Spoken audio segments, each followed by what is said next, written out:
Tonight, a popular Richmond festival canceled because of the weather, the harsh impact it's having on local businesses. And the latest information on not one, but two stabbings happening overnight.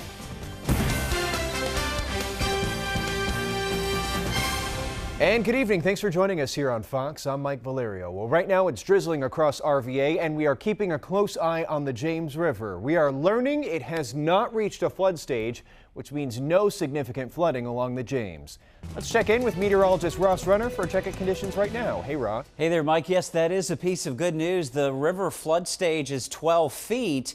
Now, our current level at 8.8 feet. So the river is high, but we're well under that flood stage.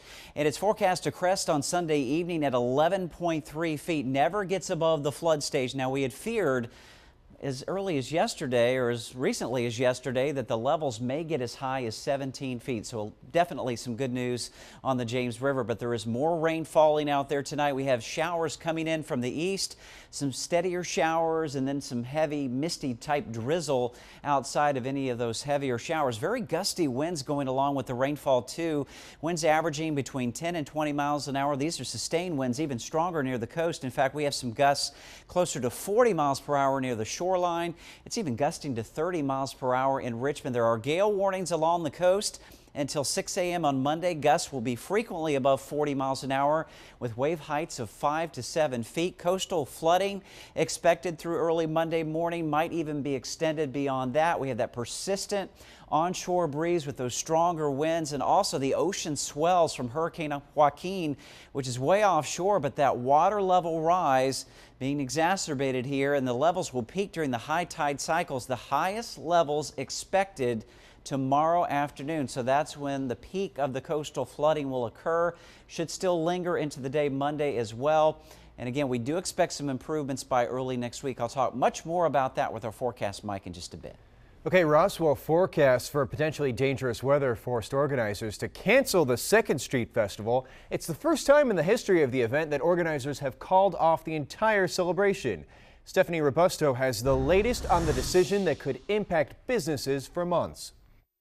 The street's a big deal. Everybody looks forward to this. It's a big part of the Jackson Ward neighborhood, you know, but next year it is, I guess. Corey Johnson's restaurant sits front row to where the festival is normally held. A festival he says many nearby businesses depend on for survival.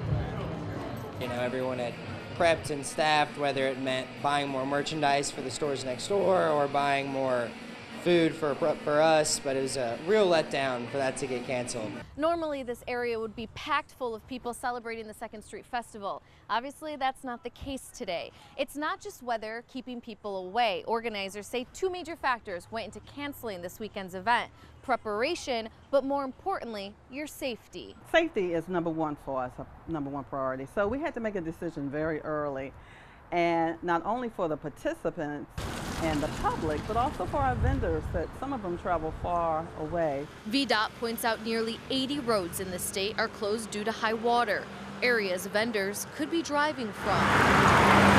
The decision to cancel wasn't an easy one, but organizers and businesses alike are trying to make the best out of the rainy day. Well, I had to see what I could save, what I could sell, how I can liquidate the product. I'm already thinking up specials for next week as to how I can move it. On the upside, we decided, hey, let's make this a free concert, take it indoors with confunction. So that's what's happening tonight. Stephanie Robusto for Fox News at 10. Okay, Stephanie, and while the weather did play a role in canceling the 2nd Street Festival, do not expect that for the Richmond Folk Festival, which kicks off Friday, rain or shine. Meantime, many people are thankful Hurricane Joaquin is not making a direct hit on the North Carolina coast. The heavy rain brought on by the storm is causing major flooding. So much so, the people in Myrtle Beach are beginning to appreciate the slogan first responders often say when you're driving on a flooded street: turn around, don't drown. Caitlin Stansel reports from South Carolina. People have abandoned their cars, taking on these floodwaters by foot.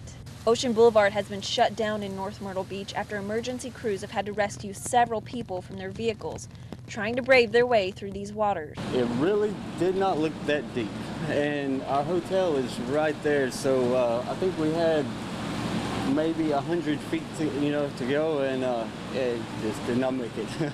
Turn around, don't drown. It's a phrase these beach visitors will remember from now on. We was coming down the road, and water splashed up over the hood, and our car just went dead. It was just stuck. And then it started coming up a little more and coming in on the floorboards, and we had to get out. As the rain continues to fall, property managers say all they can do is wait until it stops to assess the damage. You know, we try to secure things the best we can, but with the amount of water that's coming in, there's just no stopping it. I mean, you're helpless. You know, there's nothing you can do. And while they expected a lot of rain, they say there was no way to prepare for the amount that has hit the North Myrtle Beach area.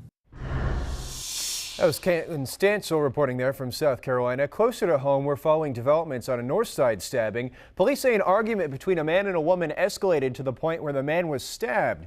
This all happened around 12:30 last night in the 2600 block of 3rd Avenue. Officers say the woman acted in self-defense, and at last check, the man is recovering in the hospital and is expected to be okay. And that wasn't the only stabbing in Richmond overnight. Just about an hour before then, a man was stabbed on Kimrod Road. We know the victim knew his attacker. Police say the man got a ride to the Fast Mart on Hull Street Road, where he was ultimately rushed to the hospital. He is expected to be okay. The suspect is in custody tonight.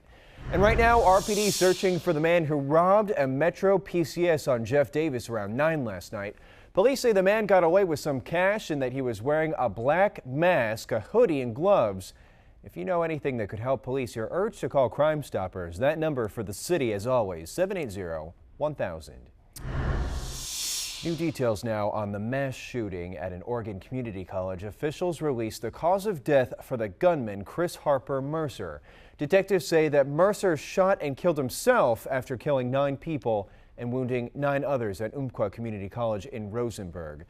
Investigators found 13 firearms connected to the shooter. All were bought legally. At this hour, officers are not releasing a motive for the rampage.